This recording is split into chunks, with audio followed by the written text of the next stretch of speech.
चलिए दोस्तों, हम लोग देखते हैं इम्पोर्टेंट फिजिक्स के ऑब्जेक्टिव क्वेश्चन जो आपका टारगेट करेगा 2025। 2025 को टारगेट करेगा। 2025 में जो साइंस का क्वेश्चन रहेगा, आपको फिजिक्स का एक भी क्वेश्चन छुड़ा कर नहीं चाहिए। टोटली क्वेश्चन इसी एक वीडियो में आपका कंप्लीट हो जाए। तो धैर्य रखिए। आप लोग ये भी सुने होंगे, देखे होंगे कि कोई भी वीडियो में मैं कहता नहीं हूँ कि लाइक करे, सब्सक्राइब करे। तो आपको अच्छा लगेगा तो अपने हिसाब से देख लीजिए, है ना। चलिए, तो हम लोग देखते हैं पहला क्वेश्चन। पहला क्वेश्चन कहता है कि एक अवतल दर्पण से वस्तु की स्थिति ध्रुव और फोकस के बीच। एक अवतल दर्पण है और ये जो रखा गया, यहाँ पर एफ है और यहाँ पर तुम्हारा सी है। क्या है? सी है। और यहाँ पर क्या ध्रुव? कहे के मतलब पी से ध्रुव को सूचित किया जाता है, एफ से फोकस को सूचित किया जाता है, सी से वक्रता केंद्र को सूचित किया जाता है। कह रहा है कि कोई सुंदर कन्या यहाँ पर खड़ी है ना। तो किस तरह का प्रतिबिंब बनेगा? इसका मतलब फोकस और ध्रुव के बीच खड़ी है तो किस तरह का प्रतिबिंब बनेगा? तो पीछे बनता है और बड़ा। कैसे बनता है भाई? पीछे और बड़ा। तो पहला बात तो बड़ा हम लोग देख लिए, और पीछे बनेगा तो आभासी। कैसे बनेगा? आभासी बनेगा। तो पहला नंबर का option number C is correct. समझ में आ रहा? चलिए, अब हम लोग आगे देखते हैं, है ना। दूसरा नंबर क्वेश्चन कहता है क्या, है ना, कि निम्नलिखित में से किस दर्पण द्वारा किसी वस्तु का वास्तविक प्रतिबिंब प्राप्त किया जा सकता। कह रहा है कि ऐसा दर्पण का नाम बताया जिससे वास्तविक प्रतिबिंब प्राप्त किया जा सकता है।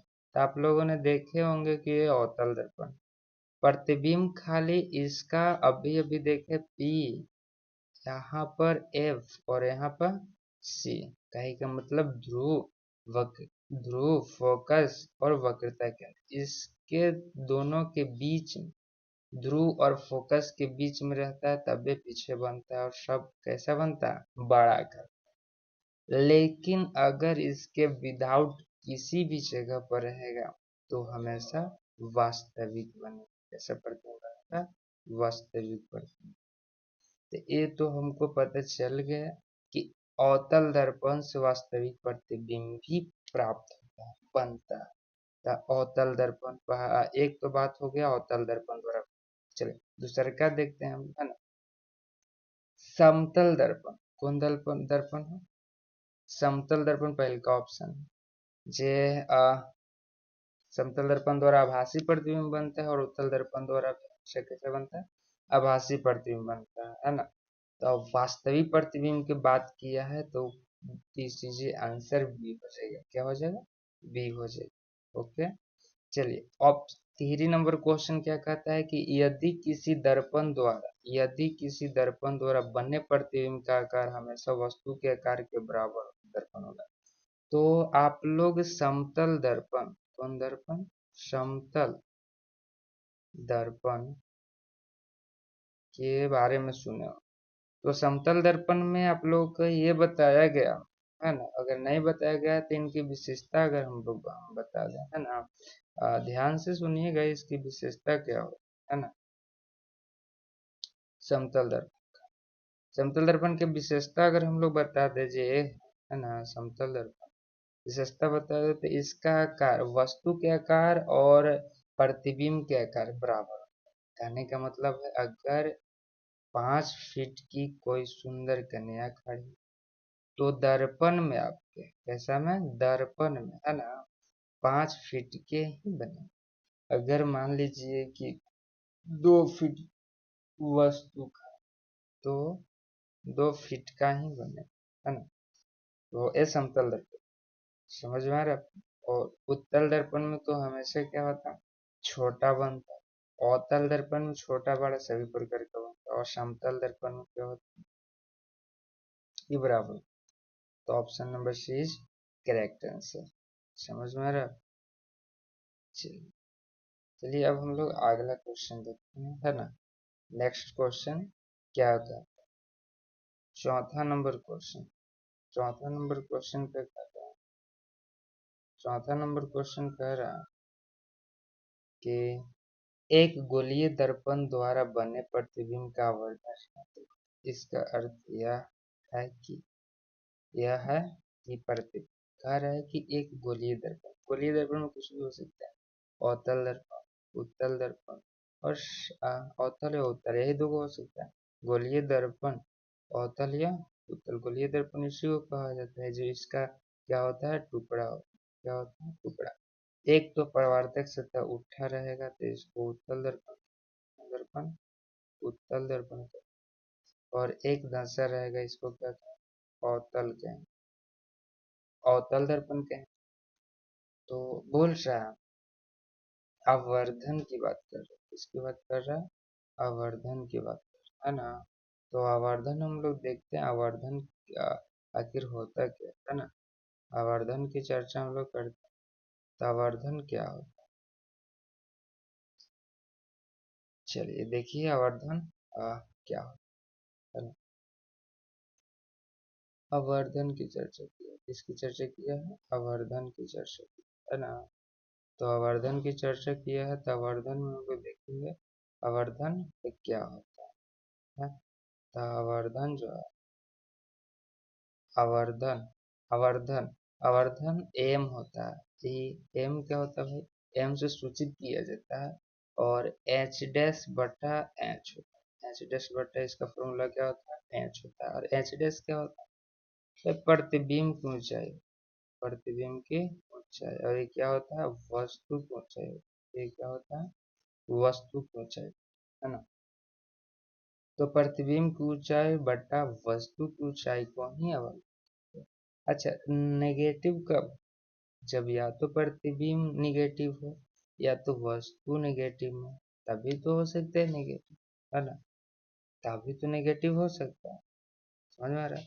तो अवतल दर्पण की बात करें तो अगर इधर रहेगा पीछे बनेगा प्रतिबिंब तो नेगेटिव हो सकता है।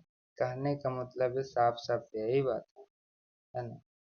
साफ साफ कहने का मतलब यही बात है कि प्रतिबिंब कैसा बनेगा। तो आप याद रख लीजिए, है ना।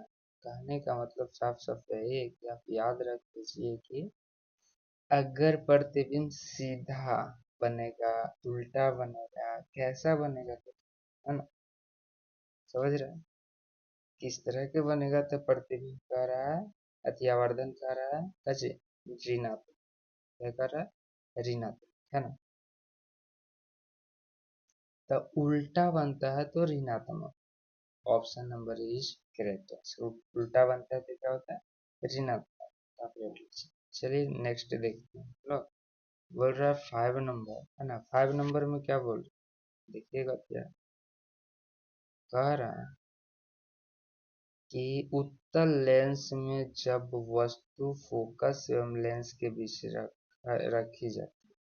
कह रहा है उत्तल लेंस में जब वस्तु को फोकस एवं लेंस के बीच रखा जाता है, इसका प्रतिबिंब क्या है। तो आप लेंस वाला कहाँ कहाँ क्या रखा जाता है रख लीजिए, है ना। और दर्पण वाला भी आप रख लीजिए। अगर इतना ना रख सकते हैं तो आप लेंस छोड़िए, दर्पण रख लीजिए, इससे फालतू क्वेश्चन है। लेंस एक आध क्वेश्चन आएगा लेकिन आपको रटने ज्यादा पड़ेगा। तो आपको ऊपर हम ये छोड़ते हैं क्वेश्चन, है ना। कमेंट में बताइए, है ना, कि इसका आंसर क्या। चलिए नेक्स्ट वीडियो देखते हैं, नेक्स्ट क्वेश्चन देखते हैं, है ना।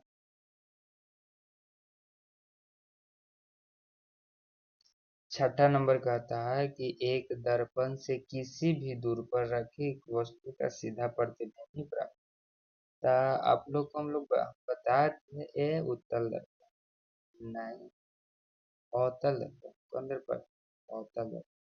तो अवतल दर्पण में बताया था कि सभी प्रकार के बनता है, पीछे भी बनता है, आगे भी बनता है, इधर भी बनता है, सभी प्रकार के ही प्रतिबिंब बनता है। सीधा बनता है, उल्टा बनता है, छोटा बनता है, बड़ा बनता है ना।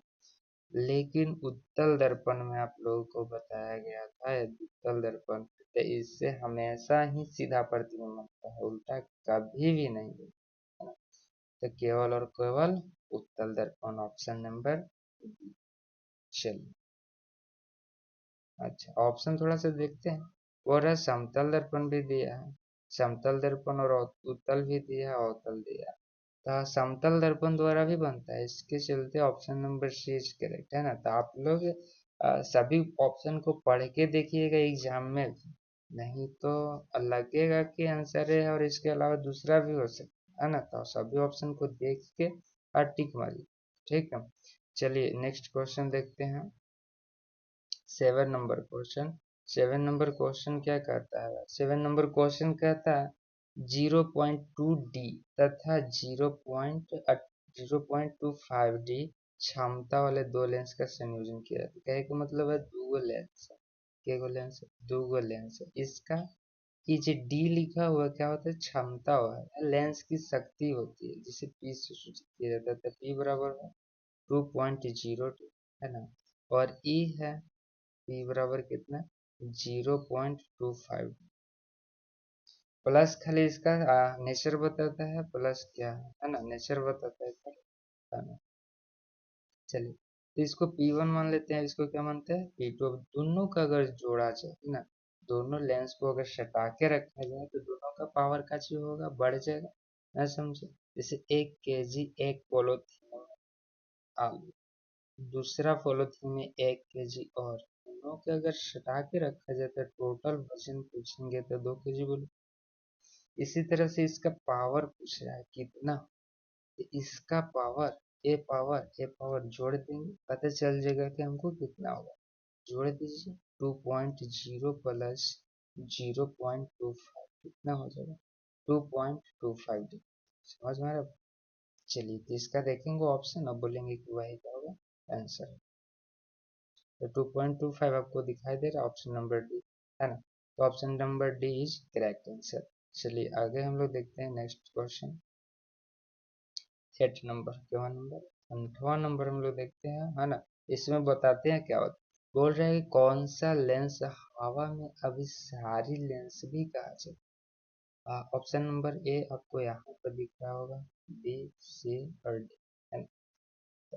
बोल रहा है कि कौन सा लेंस को अभिसारी लेंस कहा जाता है। सीधे समझिए, हवा में तो या जब भी है।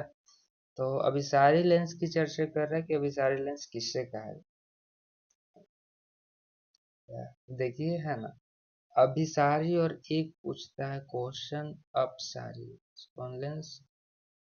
अपसारी, है ना, अपसारी लेंस। और अभी अभी देख रहे हैं अभिसारी, है ना, क्या लेंस? अभिसारी लेंस।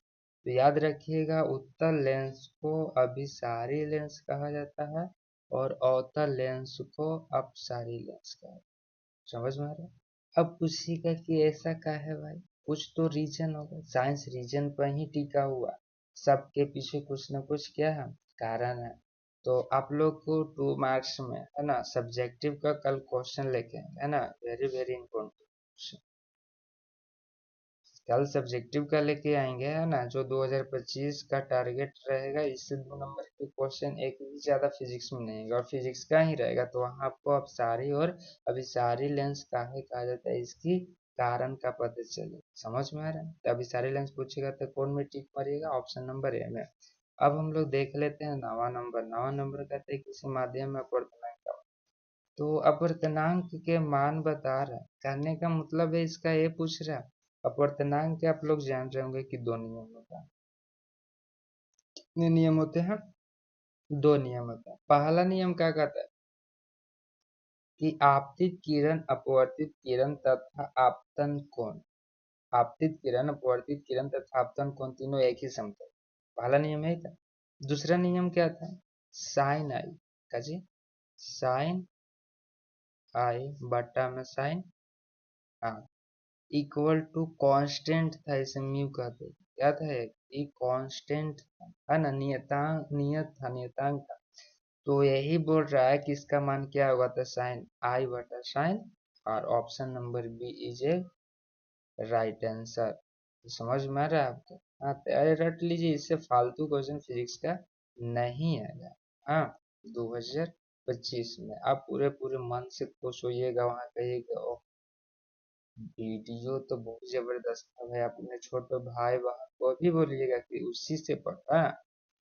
चलिए तो हम लोग देखते हैं नेक्स्ट क्वेश्चन। बोल रहा है कि जो नेत्र दूर स्थित वस्तु को स्पष्ट नहीं देख पाता है, नेत्र में होता पारा किस तरह का दोष होता है जो स्पष्ट नहीं देख पाता है ना। तो ध्यान से देखिएगा, एक मैं ट्रिक बताता हूँ, है ना।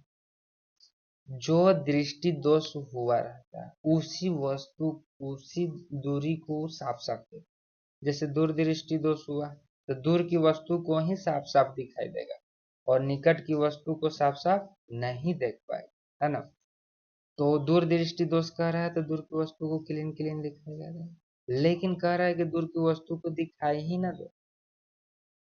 तो निकट दृष्टि दोष निकट की वस्तु को क्लीन क्लीन देखेगा, जो दृष्टि दोष हो रहेगा उसी दूरी को क्लीन क्लीन देखेगा। तो इसमें क्या करेगा, क्लीन क्लीन देखेगा, और क्लीन देखेगा निकट के तो दूर की वस्तु को काची करेगा, नहीं दिखाई देगा उसको। तो option number B is correct answer, निकट दृष्टि दोष। क्या हो जाएगा, निकट दृष्टि दोष। अब पूछिएगा भैया ज्यादा दूरदर्शिता क्या होता है। अवसन अंधर विकलांग आदि जिसको ना तो भिरुआ का दिखाई देगा, ना तो भिरुआ का दिखाई देगा और ना ही तो दूर के दिखाई देगा। समझ में आ रहा है आपका। तो ऑप्शन नंबर इज ये B is a correct answer. चलिए अब हम लोग नेक्स्ट देखते हैं। नेक्स्ट में क्या कहता है, नेत्र की समंजन क्षमता। नेक्स्ट में क्या कहता है, नेत्र की समंजन क्षमता। नेत्र की क्या कहता है, नेत्र की कह रहा है समंजन क्षमता। कौन क्षमता भैया, तो समंजन क्षमता, है ना। तो नेत्र की समंजन क्षमता कम हो जाने से उत्पन्न होता है। कह रहा है नेत्र की समंजन क्षमता अगर कम हो जाए तो किस तरह की दृष्टि दोष उत्पन्न होता है। तो समंजन क्षमता मतलब समझ में आ रहा है, मान लीजिए कि ये आपका क्या भैया, आंख। तो समंजन क्षमता कहने का मतलब है जो आपकी आंख को देखने की पावर है, शक्ति है, क्षमता है, उसका खत्म हो जाना या कम हो जाना। कम हो जाने से क्या होगा, आपको वस्तु क्लीन क्लीन नहीं दिखाई देगा। कोई भी वस्तु कहीं पर रखा रहेगा तो क्लीन क्लीन नहीं दिखाई। समझ में आ रहा है आपको। तो समंजन क्षमता कम होने से ना तो दूर की वस्तु दिखाएगा और ना ही धीरे को वस्तु दिखाई।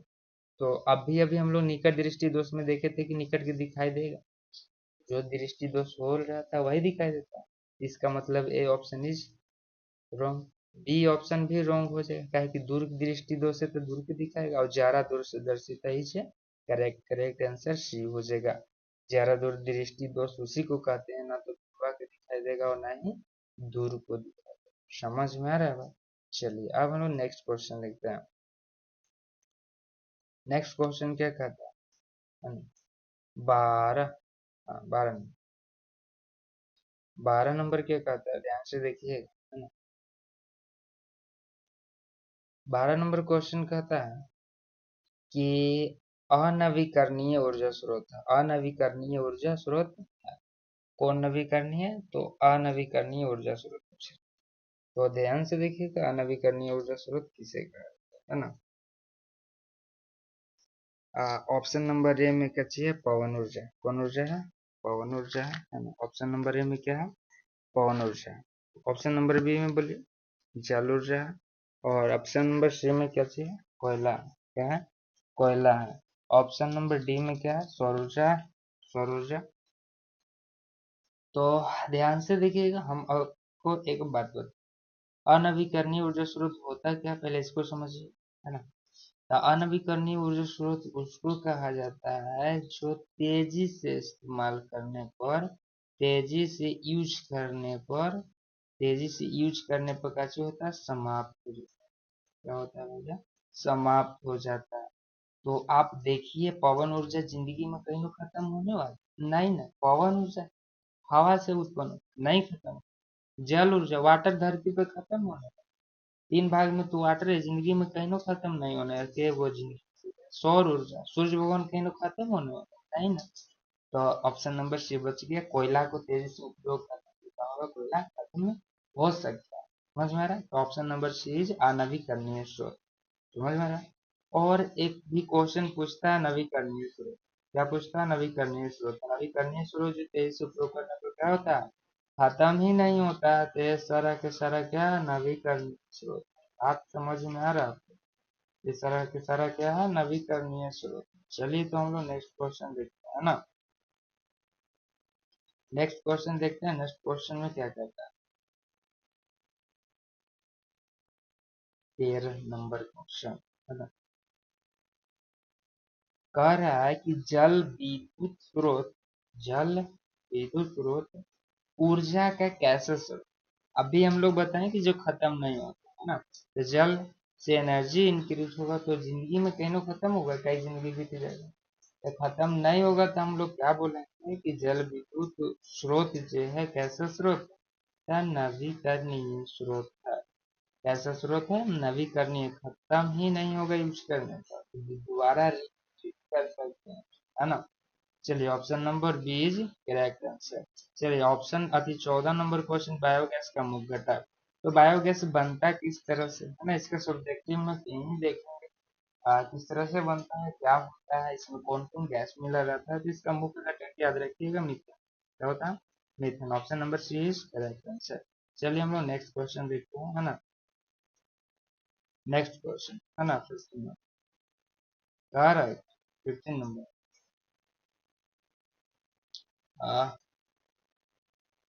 प्रकाश पड़ने पर अर्धचालक की चालकता। अर्धचालक कहने का मतलब समझ में न समझ में, सौर प्लेट देखे है, सौर पहले के लोगों के यहाँ सौर प्लेट ही रहा था, आप लोगों के यहाँ भी होगा शायद। तो सौर प्लेट जो है उसमें सिलिकन, एक सिलिकन धातु होता है, और जो होता है सिलिकन धातु होता है, उसका ही यूज किया जाता है। तो जैसे ही इस पर प्रकाश पड़ता है सिलिकॉन धातु पर, उसकी चालकता क्या होती है, बढ़ जाती है। तो चालकता बढ़ जाने से क्या होता है, बैटरी डिवाइस रहे, कोई भी डिवाइस रहे, उसको चार्जिंग कर देता है। या फोन लगा दीजिए, बैटरी लगा दीजिए, उसको क्या करता है, चार्ज कर देता है। तो प्रकाश पड़ने पर अर्धचालकता जाती है, अर्धचालक की चालकता क्या होती है, बढ़ जाती है। Option number A is correct answer. चलिए अब 16 नंबर, उच्चतर ताप पर कौन सी प्रक्रिया पूरी की जाती है। भैया बोल रहा है उच्च ताप पर, हाई टेम्परेचर, कैसन टेम्परेचर, हाई टेम्परेचर। तो आप लोगों को नाभिकीय विखंडन, नाभिकीय संलयन होता क्या, इसकी जानकारी रहेगी तो आपको कोई दिक्कत ना हो। तो नाभिकीय विखंडन क्या होता है कि कोई भारी नाभिक, बड़ा नाभिक, या दो से अधिक नाभिक में हल्के हल्के नाभिक क्या होता है, टूटता है, इसको कहते हैं, ये है ना। और नाभिकीय संलयन क्या होता है कि दो या दो से अधिक जूट की क्या बनाता है, बड़ा नाभिक। विखंडन का मतलब क्या है, और संलयन का मतलब क्या है, क्या आप याद रखें।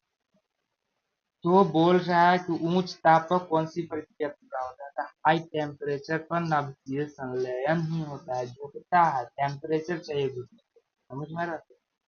तो 16 नंबर क्वेश्चन का आंसर नंबर कितना हो जाएगा, डी। आंसर क्या हो जाएगा, डी हो जाएगा, है ना। चलिए अब हम लोग देखते हैं 17 नंबर क्वेश्चन। चलिए 17 नंबर क्वेश्चन आपको पीछे वाला बात ही याद दिलाएगी, है ना, पीछे वाला बात ही का दिलाएगी, याद दिलाएगी। इससे आप लोग देखिए क्वेश्चन क्या है कि सौर सेल के निर्माण के लिए उपयोग किए जाने वाला, सौर सेल के निर्माण किस तरह के तत्व उपयोग किए, तो हम लोग अभी अभी बताए थे कि सौर प्लेट में सिलिकॉन का यूज किया जाता है। क्यों किया जाता है भैया, अर्धचालक ही होता है। कैसा होता है, अर्धचालक पदार्थ। और अर्धचालक पदार्थ होने की वजह से क्या होता है कि इसकी चालकता क्या होती है, बढ़ जाती है। इसकी चालकता क्या होती है, बढ़ जाती है ना, इसकी चालकता क्या होती है, बढ़ जाती है। और जहाँ इसकी चालकता बढ़ेगी, जहाँ इसकी चालकता बढ़ेगी, बैटरी का फुल्ली रूप से है ना चार्ज करने में समर्थ समर्थ समझ में आ रहा है। तो सिलिकॉन का यूज किया जाता है सौर सेल के निर्माण में, कौन दे देता है, सिलिकॉन, यह एक अर्धचालक पदार्थ है। तो क्वेश्चन ये भी दे देता है कि अर्धचालक पदार्थ निम्नलिखित में से कौन है, तो क्या बोलिएगा, सिलिकॉन। क्या बोलिएगा, सिलिकॉन, है ना।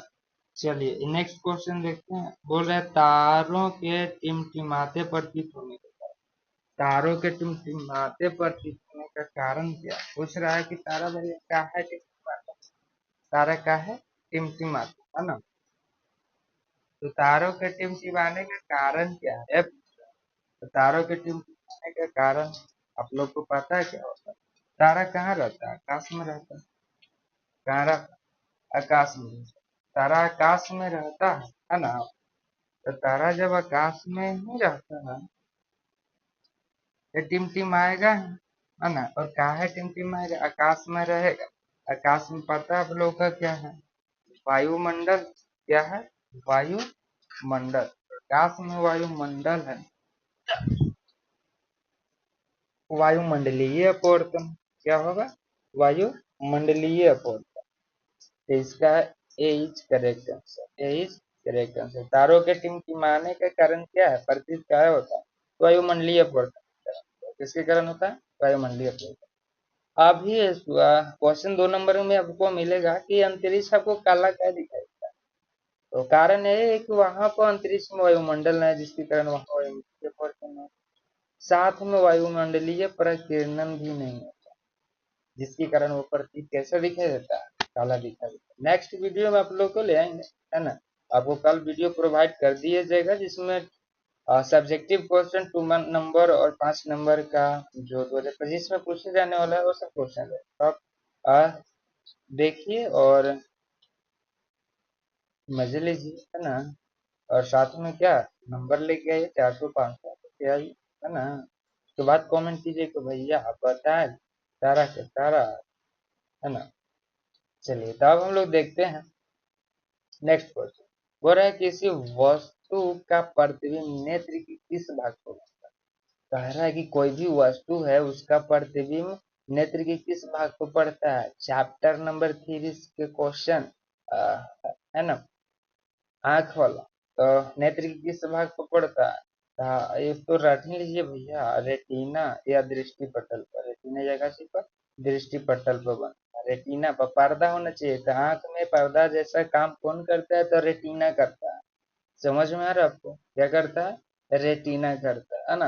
अच्छा, कॉर्निया क्या होता है भैया? कॉर्निया क्या होता है? पुतली क्या होता है? आइरिस क्या होता है ना? तो अब अगर चैप्टर पढ़े होंगे तो बढ़िया बात है, अगर ना पढ़े होंगे तो बता रहे हैं। पुतली क्या होता है कि प्रकाश को नियंत्रण, क्या करता है? प्रकाश को नियंत्रण करता है। देखिएगा कि जब घामा से है ना, ज्यादा प्रकाश से अंधेरा में जाइएगा, कम प्रकाश वाला रूम में जाइएगा ना, कुछ देर के लिए कुछ भी ना दिखाई देगा, फिर आपको दिखाई देने लगे, है ना? तो वही क्या होता है? पुतली होता है। और आइरिस क्या काम करता है ना? और कॉर्निया क्या काम करता है? आपको इसी अगला वीडियो में हम लोग बताएंगे कि क्या होता है 2 नंबर और 5 मार्क। उसमें पूछता है कि यहाँ के नामांकन चित्र बनाए, है ना? और कार्यकलापों करके तो बताएंगे कॉर्निया क्या होता है, आइरिस क्या होता है। समझ में आ रहा है? चलिए नेक्स्ट वीडियो देखते हैं। बोल रहा है कि आंख के किस भाग की सहायता से आंख के अंदर जाने वाला प्रकाश के परिमाण को घटाया? अच्छा, अभी हम लोग बताएं कि पुतली जो होता है प्रकाश के परिमाण को घटाया बढ़ाया। इसी चलते हम इसमें बताएं कि आपका इसी टाइप का ऑब्जेक्टिव हम लोग मेंशन इसमें किए हैं, है ना?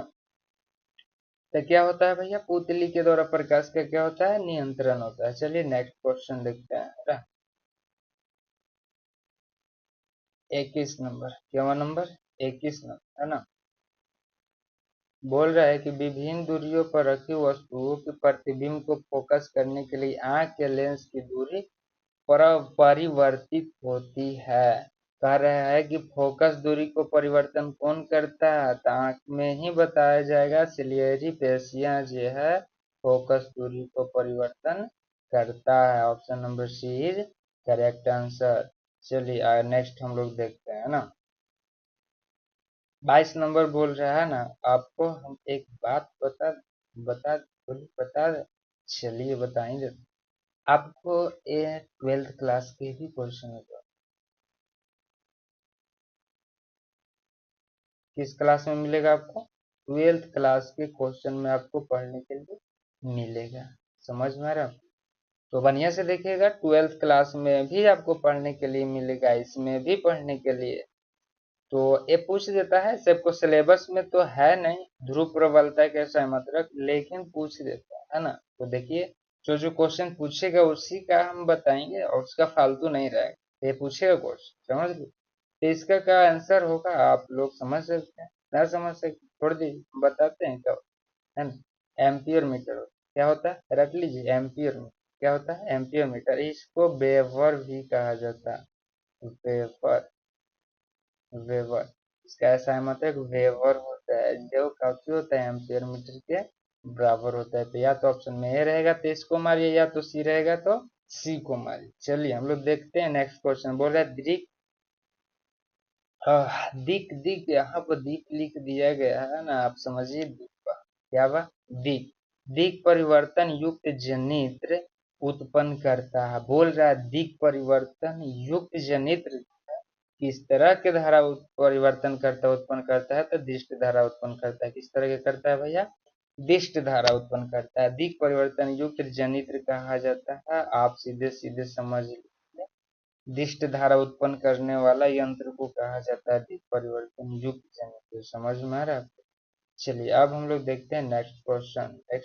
नेक्स्ट क्वेश्चन क्या कहता है, ध्यान से देखिएगा।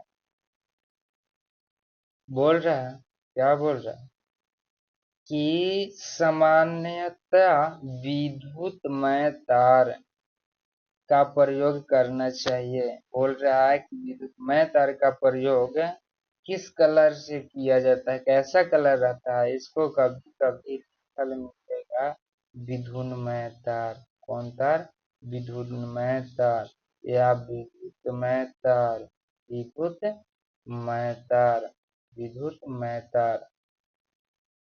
तो सेमी क्वेश्चन है, ये पूछे है ना। तो लाल कलर समझे होंगे कि लाल कलर खतरा का चिन्हानी होता है, तो भैया धारा वाला तार है तो खतरे ना, है ना। तो समझ आ रहा में ठीक है। Option number C is correct. लाल रंग का होता है, कैसा होता है, लाल रंग का होता है ना। और काला रंग का कौन सा तार होता है भैया, तो जो उदासीन होता है वो काला रंग का होता है। हरा रंग का कौन होता है, तो हरा रंग का जो भूतार हरा रंग का होता है, भूमि में जिसे अर्थिंग बोलते हैं, अर्थिंग को भेजा जाता है भूमि में। समझ में आ रहा है आपको? तो देखे होंगे ट्रांसफार्मर भी सिर्फ 3 तार आता है ना, तो वही होता है, वो भूमि में भेजा जाता है, वो उदासीन तार रहता है, वो क्या रहता है, लाल तार। तो लाल तार जो होता है विद्युत धारा वाला रहता है, और काला रंग के तार जो होता है उदासीन तार होता है, और हरे रंग के तार जो होता है भू तार होता है। बोलिएगा भैया इसका काम क्या है, लाइन आएगा भूमि से अर्थिंग आएगा, लेकिन इसका क्या काम है। तो जब हम ट्रांसफार्मर के बारे में बताएं तो वहां पर बताएंगे कि इसका क्या काम। समझ में आ रहा है? चलिए अब हम लोग देखते हैं नेक्स्ट क्वेश्चन। कर रहा है कि किस यंत्र से यांत्रिक ऊर्जा विद्युत ऊर्जा में परिवर्तित की जाती है। चलिए कह रहा है कि इस यंत्र से यांत्रिक ऊर्जा को विद्युत ऊर्जा में परिवर्तन की जाती है। इसका मतलब हम लोग को क्या मिल रहा है, विद्युत ऊर्जा में। ध्यान बोल रहा है कि विद्युत ऊर्जा में परिवर्तन किया जाता, तो विद्युत ऊर्जा मिल रहा था। विद्युत ऊर्जा काची से मिलेगा, देखे होंगे बियाह शादी में है ना, हमारी गर्लफ्रेंड की शादी हो रही तो जनरेटर लाया गया। इसलिए भाई जनरेटर लाया गया था। जनरेटर इसलिए लाया गया था कि लाइन उन कटे तो प्रॉब्लम ना, समझे, हम शादी ब्याह वहीं जाए, तो जनरेटर लाया गया था। अब जनरेटर किस लिए लाया गया था, तो जनरेटर इसलिए लाया गया था तो उससे विद्युत धारा मिले जिससे मरकरी चले, है ना, और फूल माला वाला सिस्टम कामयाब रहे, नच बजा होते रहे। तो क्या भैया, जनरेटर जनरेटर जनरेटर को जनरेटर कहते हैं, विद्युत generator. This is B is correct answer. बात समझ में आ रहा है? बी क्या हो जाएगा, करेक्ट आंसर हो जाएगा। और एक होता है विद्युत मोटर। एक क्या होता है, विद्युत विद्युत विद्युत मोटर, विद्युत मोटर होता है ना। तो विद्युत मोटर क्या काम करता है, ध्यान से देखिएगा विद्युत मोटर क्या काम करता है। तो विद्युत मोटर क्या काम करता है, विद्युत मोटर काम करता है कि मोटर देखे पानी जो देता है उसको विद्युत मोटर कहते हैं। तो क्या करता है, करंट से चलता है और पानी देता है। इसका मतलब करंट उसको चाहिए, विद्युत चाहिए, विद्युत एनर्जी चाहिए, विद्युत ऊर्जा चाहिए। तो विद्युत ऊर्जा लेता है और इसको चेंज कर देता है यांत्रिक ऊर्जा में। समझ में आ रहा है? तो विद्युत धारा मिलेगा हमको जनरेटर से, तब क्या कहेंगे, यांत्रिक ऊर्जा को विद्युत में परिवर्तन कर रहा है। और विद्युत को चेंज करेगा यांत्रिक में, तो बोलेंगे कि विद्युत धारा लेकर हमको पानी देता है, बोलेंगे तो विद्युत मोटर। इसका आंसर क्या हो जाएगा, विद्युत मोटर। समझ में आ रहा है? तो आगे क्वेश्चन इस तरह का मिलेगा, हड़बड़ाने का नहीं, है ना। चलिए हम लोग नेक्स्ट क्वेश्चन देखते हैं। नेक्स्ट क्वेश्चन क्या कहता है भैया ना, नेक्स्ट क्वेश्चन कह रहा है कि घरेलू उपयोग के लिए विद्युत धारा के उपयोग। हम लोग का घर में ट्रांसफार्मर से आता है लाइन, तो हम लोग के घर में आता है तो कितना कितना क्या होता है, रट लो 220 वोल्ट और 50 इंच जेड के होता है। वोल्ट कितना रहे के चाहिए, 220 रह के आसपास रहे के चाहिए, हर्ट्ज कितना रहे के चाहिए, तो 50 इंच रहे के चाहिए। बात समझ में आ रहा है आपको? तो option number B is correct answer. समझ में आ रहा है? चलिए आप लोग देखते हैं विद्युत शक्ति का एसआई मात्रक। तो एसआई मात्रक का एक शॉर्ट वीडियो डाला हुआ है, जो कम से कम तो 12-15 के एसआई मात्रक हो। तो उससे बेसी एसआई मात्रक नहीं आएगा, और एसआई मात्रक प्री मार्क्स क्लियर कर दीजिए। 2 से 3 नंबर के एसआई मात्रक आपको दिल रहेगा फिजिक्स का, है ना? तो आप 15-10 याद कर लीजिए, 10-15 जिसको में से 2-3 नंबर मिल जाएगा तब बढ़िया ना बात है, क्योंकि 15-10 को याद किए और 2-3 गो नंबर लेंगे। अब और सब जो बताएगा पगल ठेठा, तो सबको कौन जरूरी है कि मिलेगा कि आंसर नहीं मिलेगा, आएगा कि नहीं आएगा। और इसको बोल रहे हैं गारंटी है, VVI है ना? भी कची है, आई है। चलिए इसके बाद हम लोग बात करते हैं विद्युत शक्ति का मात्रक। तो विद्युत शक्ति का मात्रक होता है वाट। क्या होता है भैया? वाट होता है, जो आप लोगों को दिखाई दे रहा होगा ऑप्शन नंबर डी में।